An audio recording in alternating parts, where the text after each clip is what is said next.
All right, happy Friday. Yay. Welcome back to Masterfully Integrated. I'm Amelie Schaefer. This is Janine Suvak, and we are Systematic Excellence Consulting. We work with business owners to help them run their businesses more efficiently, which helps them shrink their overhead and raise their bottom line. So we are here today to discuss linchpin redundancies. And so we talked about it in depth on our podcast this week. I'll make sure I put the link to that in the comments. Some of the things that we wanted to address, we wanted to kind of pull a couple of pieces out and talk about them today live. So we're going to cover some examples of linchpin redundancies, what to do about them, and then how to get your team involved in order to avoid any issues in the future. So one of the things that we've talked about. So let's just first, so a linchpin redundancy is if someone is missing from your team, then that whole process falls apart essentially, right? So they're the linchpin or the person that's holding it together. And if they're missing, then shit hits the fan. So we want to avoid that from happening. And so we have previously talked about cross training, making sure everyone knows about how to do different processes, making sure that processes are recorded. All of those things will help you to avoid having situations like that. But some things aren't as obvious as like processes in your business. If you have them, that's great. There are some things that we found, like with our clients, that aren't as obvious as other things as far as like being a linchpin redundancy. So one of those things, for example, so we'll go over a couple of them. So one of those things is payroll, bookkeeping. Obviously, like you always want to keep your bookkeeper or keep your, if you have your bookkeeper doing your payroll, obviously you don't want to like take the job away from them, but you want to be able to do it if something happens to them or ask them if they have a backup. So bookkeeping, payroll, even like website, if you don't, website updates, things like that. If you have a web designer that basically, you pay maybe a monthly fee to update your website or do things like that. Anything, I think the less obvious ones are the ones where it's less sort of internal to your business, but it's someone external that's coming in to help you. And because like your internal operations, we hope that you have them recorded and all of that. Well, yeah, Um, what we're talking oh, go about ahead. in these two examples in particular. So, if you're talking about your production line for the product or offer that you, or the product or service that you offer, right? These are people that support your business, but they're not in that line of lead gen, right? Lead Right. nurture, conversion, delivery, retention, the actual revenue generating functions of your business. But they're vital to things like your team needs to get paid, your books need to get done, the Right. tech side needs, to have that support because tech, right? And 2020. So Right. those are the dark little corners, those things that tend to be automatic and not on the top of your mind that also need to be considered. Yeah. And so, sorry, I'm just making sure that we're live and everything's good. So that's why I was like trying to do two That's things. all right. I can just No, keep that's talking. okay. Okay, so obviously we want to make sure that all of your operations are not dependent on one person, right? That's important, right? But what we're saying is we wanted to talk about some of the less obvious things. So something you can do, so let's talk about like bookkeeping and payroll, for example. You can ask your bookkeeper, what's your backup plan? Like if something happens to you or you're sick or whatever, what's your backup plan? Do you have, like, maybe they have someone on their team? Like we know our bookkeeper, she has a team member or two. I think she actually hired a second person. I can't remember, but I know she has backup there. So what's the second backup from that? That would be on us. So then at least we need instructions, whether it's a video or, typed out instructions on what to do if she's not available, right? And if then that if would she be has the backup, you have to consider access as well. Remember when right. I go to Croatia every year, and it's like I was living the laptop life, but guess what? Google thought I was an Eastern European hacker and wouldn't let me into anything, even though I had all the login and passwords. It turned into this Right. huge hassle. So as security measures get tightened, You need to really consider all of the steps if that person's not available. If they have verification codes going to their phone and they're not available, their phone's not available either. I mean, really, that should be your phone for your accounts. But however you have it set up, you want to actually walk through that process and make sure that it works. And that would come from having, some sort of a database with the information from your bookkeeper, your information, logins, making sure that everything's through LastPass or something like that. And then having some sort of video or step-by-step instructions that you would be able to take care of it if your bookkeeper was not available, or making sure that they have backup and that their backup has everything they need. And that's really on the bookkeeper to align that, but it's on you to make sure that that's there, because if your bookkeeper is just one person and they're not there, it's on you to make sure that that stuff gets done ultimately. So that would be the way to, what to do about it would be, oh, is that Gus? Yeah, that's Lena. Oh, Lena. Okay, tell Lena we said hi. Janine has the two very sweetest Rottweilers, and right up until some dog walks down their street, then they're not. I know they don't appreciate that at all. I'm pretty sure they're not saying nice words, but. Anyway, so the way to kind of go through and make sure that you avoid any issues is to go through all the operations in your business. Having a nice outline of like, okay, here's all the operations, here's who's responsible for them, and then touching base with that person and like, what's your backup plan? Do I need to understand, like, I need to be aware of what your backup plan is. If they're a contractor, then, they can let you know what it is just so you have an understanding. And then, if they don't, then you need to help them set that up, because ultimately you're responsible to make sure that those operations get done for your business. So another one would be like a website designer, or not a designer necessarily, but a website, someone that maintains your website, doing website maintenance. And let's say it's a contractor that you hire to come in maybe, once a month to check things, whatever. Knowing how to do it yourself, or another person on your team knows how to do it, right? And making sure that they have some understanding. And it's not like they need to, be an expert at it, but they would at least need to fill the gap temporarily if that person is missing, or if they're out for a while, if they're sick, or maybe if something happens and they're gone for a long time, like that person can fill the gap till you can hire someone else to come in. So it's a good idea to just really kind of have a map of all the operations, who's responsible, and then who's the secondary. There are going to be, you can't plan for everything, and so there are going to be situations where ultimately, like, there's going to be a hole and you're going to have to fill it, and some, shit's going to hit the fan, and you're going to have to figure it out. But like, you can minimize that, that from happening by preparing yourself and understanding what those look like. I do think like payroll is really big, bookkeeping, anything that's sort of outside the purview of what your actual business, that's where I would take a critical look, because if you're already have like documenting your internal operations, then you're really going to take care of that. But it's those things that are sort of not that, payroll is obviously internal, but the person that's doing it is external. I think that's where we sometimes forget about, if our bookkeeper is gone, obviously one of us has to figure it out if she doesn't already have a backup, which she does. So we're lucky there. But if not, but. And there's also secondary activities, right? So we're running in Black Fridays next week. There's a lot of activity going on rolling into the holiday season. And, it's like you may be pushing sales up to, shipping, or up shipping ends, right? Too late for Christmas, or all the way up to Christmas, even depending on what you do. And then in your mind, you're like, okay, well then we're going to take a deep breath because we have the holidays going on. But all that activity, that surge that you just had, what happens after that is like, well, there's always customer support issues going on, right? People who need help one way or another. It's like, it's never 100%. And there's these secondary activities that continue on afterwards. Like, well, is your team going to be in place, around the holidays, because they are people and they have families, and all these things need to be traveling.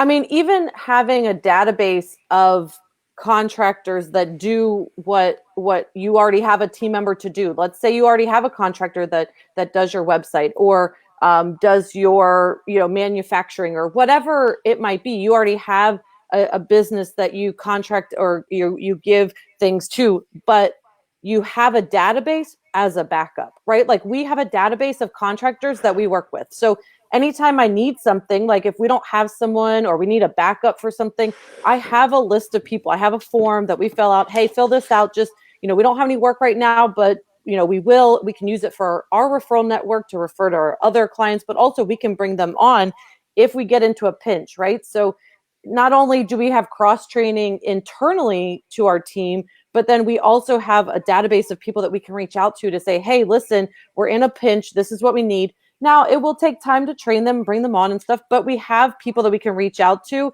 last minute if we ultimately need to. And I think that's important. Yeah, it may also serve you well to consider like long-term planning. If you're like, oh, I need to put something in place like this, and you're going to work on that in 2021. Think about those roles that especially can take quite some time for the person to fit in. So some content creation where it really depends on, or I shouldn't say depends, but it can take 2 to 3 months for a writer to get all the way up to speed, to be really speaking in the voice of your content such that you can't tell the difference between them or you. So you want to plan ahead, and it may be better to have a couple part-timers rather than one person that, even if they're excellent, that can do it all. You just made them that linchpin person if you don't have the backup for them. Yeah, exactly. And the other thing is to make sure that all of your platforms are shared, right? Like if you have someone coming in to do project management, you don't want the project manager sort of hoarding all of the things, right? Like, and that's an agreement that you guys have to work out, with a contract and stuff, because obviously, if it's for like a website design, the website designer isn't going to hand you their deliverables until things are paid for. So that's something you have to work out. But once you have that worked out, like you want to be able to get access to the things. So if someone's managing the project, for example, you want to have access to like, where's the project plans? How do they organize these things? So if someone has to step into that role because the project manager gets sick or has a family emergency or something, someone can step in easily and be able to find where everything is. So like something that we do is we record a lot of videos. We might not have time to break everything down into typed out nice SOP, which obviously we love, but if we don't have time for it, we record videos. And then that way someone can fill in, find things. Because Janine and I, we split up a lot of our responsibilities, right? Like, so one of us is heading up a project while the other person supports. But if Janine's heading up the project and she doesn't need support at the moment, I'm not necessarily in all the things. I'm probably working on something else. So there's got to be a lot of communication. So if something happens and Janine needs me to fill in, I need to be able to find those things. And the way we do that is in our project management tool to be able to communicate back and forth over them, using video, using, links to the different folders, making sure we have access, all of those things. So can I just share when I was doing, I was going to say, so this morning you had a question that I still owe you the answer to on naming conventions. But when I was doing mobile app development, I was the developer. I was working with the graphic designer, and I didn't know at the time that he was functionally illiterate. And he sent me 500 assets, all called Untitled 1. Yeah. And the SDK doesn't even allow the names the way that he did it. It had a symbol, so no matter what, I had to change the name on 500 different assets because he wouldn't follow naming convention. It was crazy. Yeah. But yeah, that's super important to get that coordinated. I want to mention again one thing about this. It came up when we were talking about cross training for your team. Is again, people get defensive and they worry. It's natural, and you shouldn't take it as a personal feedback at all. But around the hoarding of information and the magic that they do, it's like everyone should be replaceable, including you. So putting it in terms of going on vacation or giving them the opportunity to learn some new things can help them not feel threatened, like you're preparing to get rid of them or replace them or something along those lines, because people, especially these days, naturally are concerned when there's any kind of change, and that's something to think about. Yeah, for sure.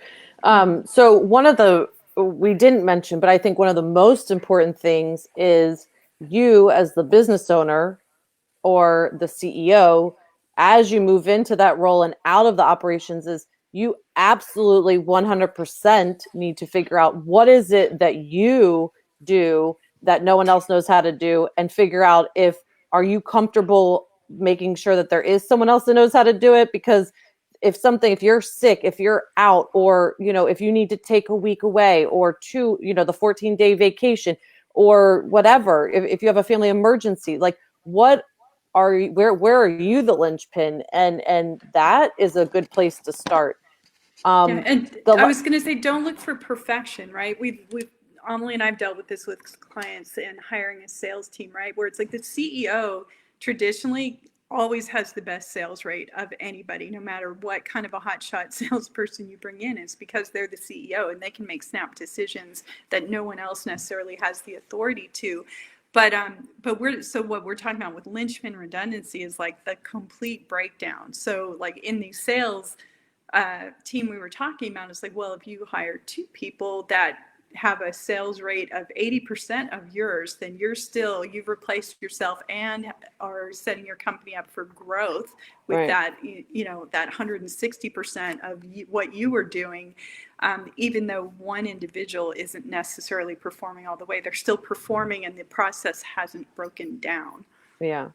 And ultimately, if you are doing an evaluation of this, it will become very clear if you are tasking versus delegating. Because if you're tasking, if you're gone for one day, everyone's just waiting for you to come back to answer the questions, right? Like, and that immediately will tell you if you're the linchpin. Like, if you are there and you're not delegating, like we talked about last time, delegating outcomes where people have the responsibility to move forward on things, if they're waiting on you for every step of the way, ultimately you are then like the decision making linchpin, and everyone's waiting on you. So if you're gone 4 days, 5 days, everything's halted because they're waiting on you to make decisions. That is ultimately an issue. Not to say that in the beginning, as you start to build a team and you build your business, that's not going to be the case. It absolutely will.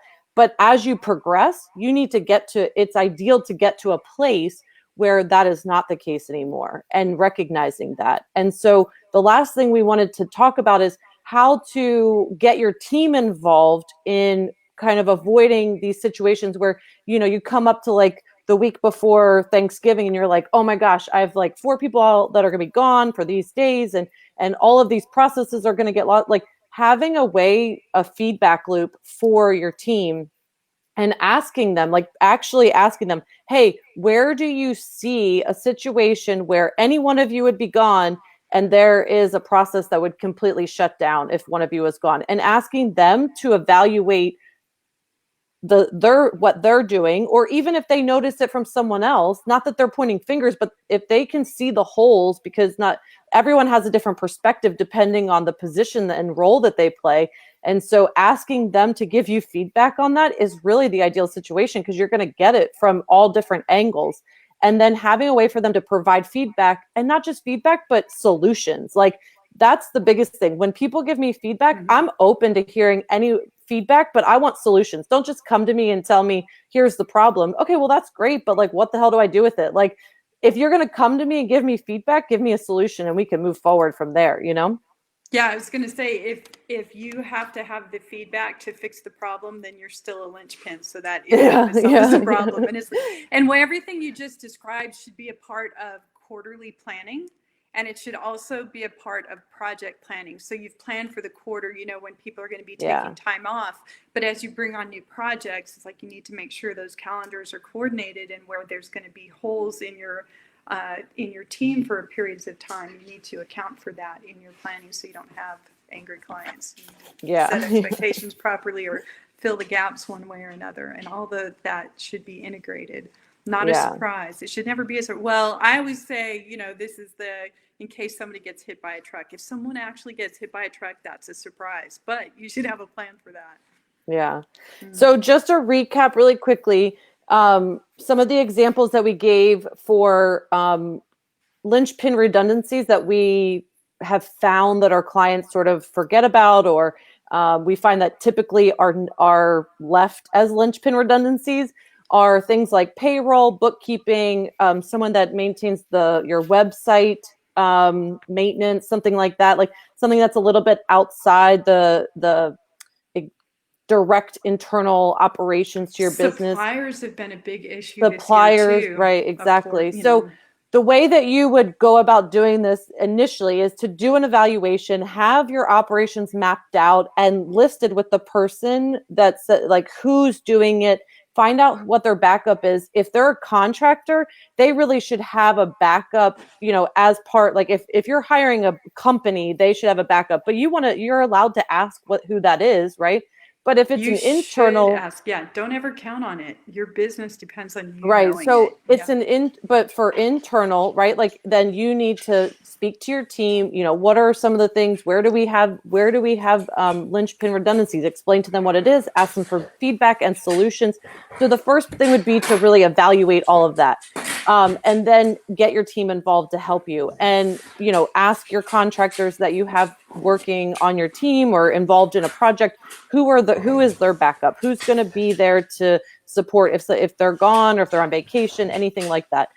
We keep a team calendar, so we work with some of our team members are in different countries, and so we keep a calendar of their holidays, of our holidays, because they're different. And so then we have them put in, like, if it's a day off or if it's just a holiday, but they generally work. And then that way we know, right, like kind of what their schedule is. But then we also make sure that they understand if they're taking time off. Well, who's covering on if there's something that needs to be done for a specific day. So like the first thing is to outline all of your operations, put the person's name by it, then do an evaluation of what the backup plan is for each of those things.